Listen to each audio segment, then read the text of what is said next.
Você já assistiu o filme Pacto com Lobos de 2001? Ou já ouviu falar na lenda da besta de Gévaudan? O caso real de um suposto lobisomem que aterrorizou a França em meados de 1700. Hoje vamos explorar essa lenda obscura do folclore francês dentro do filme de Christopher Guest, que mistura sociedades secretas, conspirações políticas e mitologia para contar a história da origem da besta de Gévaudan. E esse caso é tão bizarro que até hoje existe controvérsia sobre se a criatura era mesmo um lobisomem ou um simples lobo e até uma hiena. Você pode até não acreditar, mas a verdade por trás dessa história é bem mais estranha do que parece e cheia de segredos sórdidos. Pessoalmente, eu gosto de acreditar que a versão do filme é uma explicação bem melhor para a lenda do que a versão oficial que nós temos. Mas que fique bem claro, o filme mistura ficção com fatos reais, então vamos separar uma coisa da outra para tudo fazer sentido. Para você que gosta de lendas sobre lobisomens e tramas políticas, nesse vídeo eu vou te contar o real significado que a besta de Gévaudan tem para a mitologia da França. E também como ela criou um caos tão absurdo que levou o país até as portas da famosa Revolução Francesa. Além de revelar, é claro, o maior segredo por trás dessa história. O significado oculto da truta peluda de Grégoire de Fronsac. Uma truta peluda, o senhor está brincando. Apesar do filme ter bastante conteúdo político e fatos históricos, não se preocupa porque isso não vai virar um balaio de gato. Eu vou resumir os pontos mais importantes para você entender tudo direitinho. O meu nome é Bruno Hesse, seja muito bem-vindo ao Etéreo.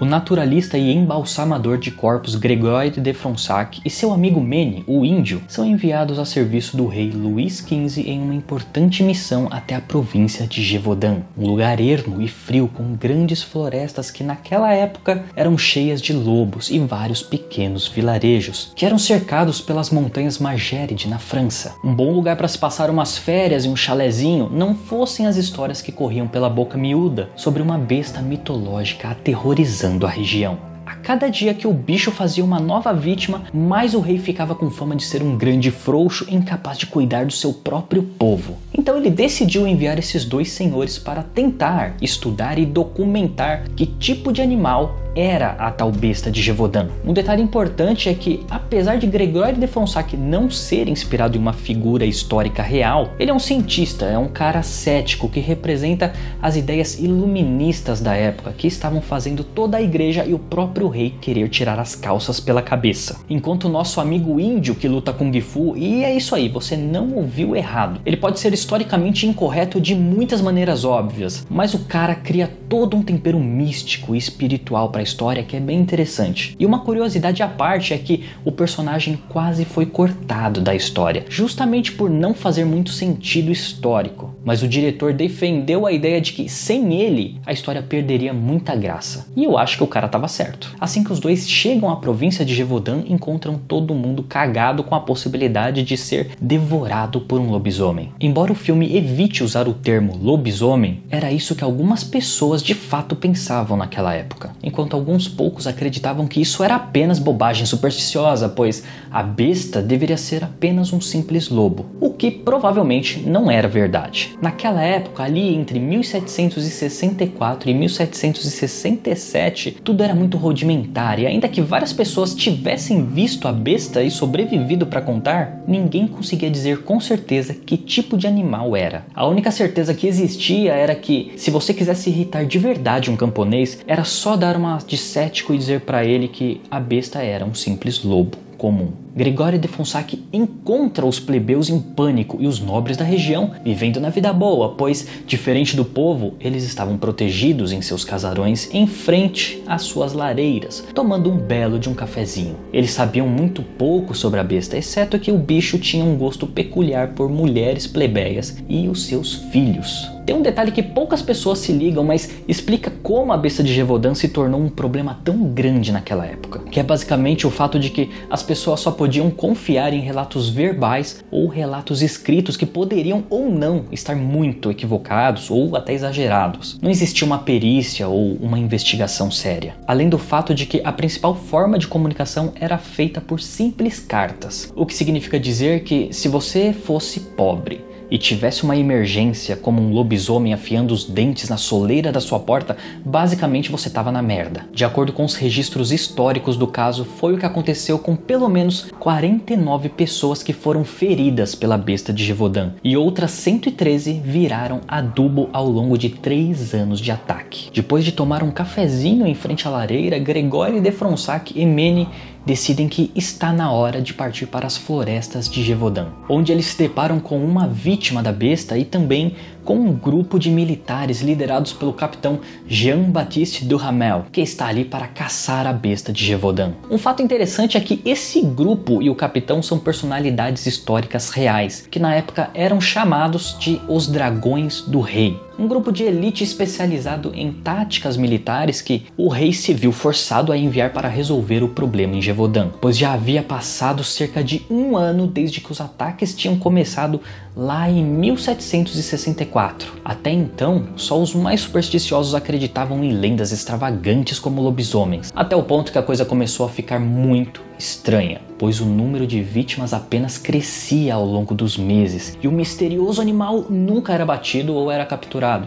Daí surgiu a lenda de que a besta era um tipo de monstro sobrenatural. Vários grupos de caça foram organizados e alguns eram de plebeus, outros eram de elite como os Dragões do Rei e outros de caçadores profissionais como os Devanels, considerados os maiores e mais especializados caçadores de lobos do reino. Só que todos voltavam para casa com uma mão na frente e outra atrás. Vendo isso, Gregório de Fronsac começa a suspeitar que a besta pode ser apenas um grande truque para enganar trouxas. O ponto é que a galera entrava na floresta armado com rifles e colocavam muitas armadilhas. Só que tudo parecia uma tarefa completamente inútil e impossível, pois os relatos dos caçadores diziam que, de alguma forma, o animal era capaz de esconder os próprios rastros. E a parte mais perturbadora é que ele era inteligente o suficiente para conseguir evitar as armadilhas que espalhavam pela floresta. O resultado é que apenas conseguiram erradicar muitos lobos na região, que claro não deixava ninguém muito feliz, porque os plebeus sabiam que a besta não era um lobo. Alguns dos relatos históricos diziam que nos raros momentos em que os caçadores conseguiam mirar no que parecia ser a besta, as armas simplesmente falhavam. Tiros e golpes de espada ou lanças pareciam não machucar a besta. Chegou ao ponto em que alguns camponeses diziam que era como se o animal tivesse algum tipo de invulnerabilidade contra armas comuns. Daí talvez uma bala de prata resolvesse. Mas claro, alegações extraordinárias sempre pedem provas extraordinárias. Provas que nunca existiram na história da besta de Gévaudan. E o diretor Christopher Guest aproveitou para tirar uma onda sobre isso, alfinetando o governo e os nobres da época, usando a alegoria de animais empalhados que o protagonista Gregório de Fronsac apresenta em um jantar para os nobres da região de Gévaudan, onde ele resolve mostrar a sua truta cabeluda, que ele diz ter pescado em um rio certo dia. O que é claro, não existem trutas cabeludas, aquilo era uma piada para provocar sobre o fato de que até a coisa mais estúpida e inverossímil pode se passar por verdade quando é dito por alguém de prestígio ou com uma boa oratória. Uma fala pesada, uma fala polêmica e também uma verdade amarga para ser dita numa mesa cheia de servos do rei. Então a moral da sua história é que não existe fé em Gévaudan? E que nós da região somos imbecis? Após ver o fracasso do grupo de elite do rei, Gregório de Fronsac testemunha o rei Luís XV enviar uma nova personalidade histórica real para abater a besta em Gévaudan. O caçador oficial dele, Antoine de Belterne Marques, um sujeito arrogante que gosta de fazer reuniões no banheiro enquanto toma banho. O cara que chega para resolver tudo, só que ele não resolve nada. Ele abate uma criatura na floresta e leva a carcaça em segredo até Gregório de Fronsac, alegando ser a tal besta de Gévaudan, ordenando a ele para empalhar o bicho para ser levado até a presença do rei. O problema é que a criatura era um simples lobo. E Gregório de Fronsac olha aquilo e pensa: esse cara, ele tá de sacanagem. Só que ele também tá sobre as ordens do rei. Mesmo sendo um absurdo, o Gregório de Fronsac obedece e cria um lobo bizarro para o caçador picareta apresentar na corte do rei, que estava apoiando toda a picaretagem, como uma forma de tentar conter o constrangimento político que a besta causava para ele. De acordo com os registros históricos, a besta em Gévaudan foi oficialmente abatida por Antoine de Belterne Marques no dia 21 de setembro de 1765.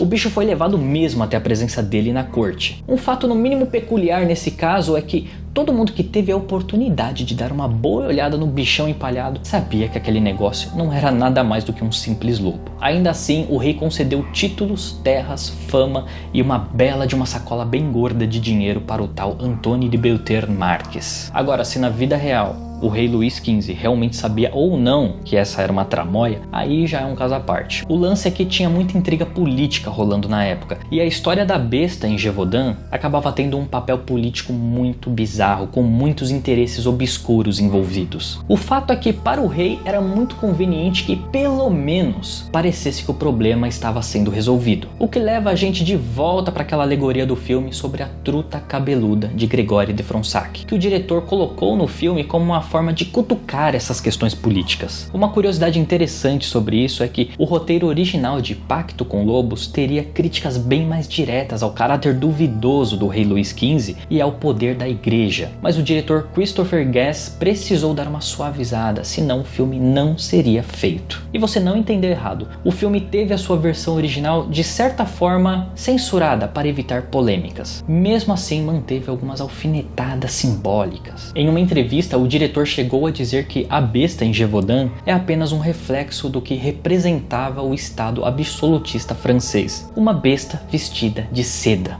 Quando Gregóry de Fronsac chega até o palácio do rei, onde está rolando a exposição da falsa besta de Gévaudan, ele se depara com um suborno do tipo: "Aí cara, sabe aquela viagem super cara e top que você quer fazer? A gente vai bancar tudo. Em troca, você só fica quietinho e deixa todo mundo achar que o problema em Gévaudan foi resolvido. A polêmica acaba, o rei sai ganhando, você sai ganhando e ninguém mais vai ligar para as histórias que os plebeus andam contando." E como tem coisa que é melhor deixar quieto, Gregóry de Fronsac simplesmente volta para Gévaudan, onde fica ruminando o cala-boca que levou na corte do rei, enquanto tenta entender qual segredo está por trás da besta em Gévaudan. Então, no melhor estilo teoria da conspiração, o narrador do filme avisa: oficialmente a fera estava morta. O que aconteceu realmente não está em nenhum livro de história. A sua divulgação foi cuidadosamente evitada. O segredo que poucos falam sobre a besta em Gévaudan é que ela surgiu no pior momento possível da história. A França estava em decadência, lambendo as feridas da Guerra dos 7 Anos, enquanto devia até as cuecas na praça. Fato que fez surgir novas taxinhas, impostinhos novos que arrebentavam com o povo que não tinha grana e já estavam passando fome. Enquanto isso, no lustre do castelo, o rei Luís XV e seus amigos continuavam vivendo na vida boa, enquanto todo mundo estava na merda. A única real ameaça para esses caras eram ideias iluministas, ideias que exaltavam a liberdade e criticavam os privilégios e a autoridade da monarquia e também da igreja. E então surge uma besta em Gévaudan, um monstro que devora o povo, enquanto o Estado era incapaz de defender os seus próprios súditos, que começaram a ter medo de sair para trabalhar. O que, é claro, era inaceitável, pois se o povo não trabalha, não tem como pagar impostos. Se não tem como pagar impostos, o rei não tem como tomar o seu banho de leite de rosas. E claro que o rei Luís XV não deixava de cobrar os impostos, o que fazia ele ser cada vez mais desprezado. Isso foi virando uma bola de neve, porque a cada caçada fracassada para pegar a besta, surgia um novo escândalo político, que deslegitimava a autoridade do rei, que parecia cada vez mais vulnerável e incompetente. E claro que o povo, principalmente em Paris, vendo isso, começou a zombar da cara do rei. O cara que se achava todo poderoso, cobrava uma fortuna em impostos, perseguia inimigos políticos, mas não conseguia resolver um probleminha numa cidadezinha no interior do país. Esses fatos foram corroendo o que restava da aura divina do rei, que a essa altura já estava com a moral mais suja do que pau de galinheiro, além de servir de combustível para o que viria a ser a famosa Revolução Francesa. Voltando para a província de Gévaudan, Gregóry de Fronsac acaba ficando cara a cara com a besta pela primeira vez, enquanto ataca um homem em uma cabana isolada na floresta. Então ele percebe que o animal parece estranho, vestindo um tipo de armadura com espinhos e presas feitas de ferro. Um animal treinado que responde a um apito de cachorro, usado por uma figura misteriosa vestida de espantalho, que ele percebe que está usando a besta como uma ferramenta política para criar medo e pânico na região, em nome de um grupo chamado a Irmandade dos Lobos. Daí então, Manny tenta usar as suas super habilidades de Kung Fu contra a Irmandade depois que encontra o covil em uma caverna, mas acaba se dando muito mal. O que faz com que Gregory de Fronsac parta numa missão de vingança para acabar com a Irmandade dos Lobos e descobrir que tipo de animal é a besta de Gévaudan e finalmente conseguir abatê-la. Historicamente, em meados do fim de 1767, foi um homem chamado Jean Chastel quem finalmente acabou com o reinado de terror da besta que durou 3 anos, num final épico que consolidou a ideia de que a besta em Gévaudan era um lobisomem. Jean Chastel não era um grande caçador, não era nem um militar treinado. O cara era um simples camponês que acreditava em lendas antigas que falavam de monstros sobrenaturais. Por isso ele confeccionou balas feitas da mais pura prata que encontrou. Em seguida as levou em uma igreja para serem benzidas com água benta. Daí então, reunindo um grupo de homens, ele entrou nas florestas em Gévaudan. De acordo com os relatos daquela época, o grupo de caçadores tinha parado durante uma caminhada para descansar. E foi quando Jean Chastel avistou um animal muito estranho espreitando eles. Então ele empunhou seu rifle e disparou suas balas de prata, que abateu a criatura na hora. Ainda hoje existe muita controvérsia sobre se o animal que ele abateu era mesmo a besta. Tentaram conservar o corpo para ser estudado, mas o bicho se decompôs e não sobrou muita coisa para contar a história. Mesmo assim, Jean Chastel entrou para o folclore francês como o homem que libertou Gévaudan da besta, pois depois disso os ataques pararam tão misteriosamente como tinham começado lá em meados de 1764. Já no filme a gente descobre que a besta era, na verdade, um animal exótico trazido da África. Não fica explícito que animal era esse, mas pelo tamanho dele, pelas cenas que vemos o olho do bicho entre os buracos da armadura, provavelmente era um leão ou uma leoa, o que explicaria a capacidade dele de fazer tanto estrago sem que ninguém conseguisse identificar que animal era. Porque naquela época ninguém na região de Gévaudan já tinha visto alguma coisa parecida, ainda mais um bicho usando um traje esquisito daquele. Gregory de Fronsac consegue colocar um fim nos planos da Irmandade dos Lobos, mas o segredo da besta fica escondido para sempre. Existem várias representações históricas da besta como essas aqui. Se ela era realmente um lobo, uma hiena ou algum outro tipo de animal, ou quem sabe até um lobisomem mesmo, nunca ficou provado. Mas a lenda da besta de Gévaudan continua bem viva no folclore e em monumentos espalhados pela França, como esse onde retrata uma camponesa que certa vez enfrentou a besta usando uma lança. E também o grande herói que deu o tiro de bala de prata, Jean Chastel. No filme esse cara não chega a aparecer, fica apenas uma menção simbólica para ele, com a bala de prata sendo usada durante o filme. Pessoalmente eu acho que o cara deveria muito estar no filme, mas o diretor deve ter achado que poderia tumultuar a narrativa no final da história. Fato é que ele deu preferência apenas por mostrar Antony de Belterne, o picareta que criou toda a farsa da besta empalhada, que de acordo com o diretor era importante para ancorar o filme na realidade, enquanto o personagem servia como uma alegoria do caráter duvidoso do rei, alguém que finge atacar um problema visível para manter as aparências e o controle da narrativa política. No final das contas, o caso da besta de Gévaudan acabou se tornando menos sobre um monstro real e muito mais sobre o que ele de fato representava, um espelho de uma França em crise, com um rei desacreditado e um povo apavorado e também uma elite tentando manter as aparências a qualquer custo. E é legal que o filme brinca muito com essa confusão entre mitologia e política, que é uma mistura que não vemos muito por aí. Na verdade, eu acho que não conheço nenhum outro filme que tenha essa pegada. Se você conhecer algum outro, comenta aí que eu quero muito saber. Por hoje é só, espero que vocês tenham gostado e valeu!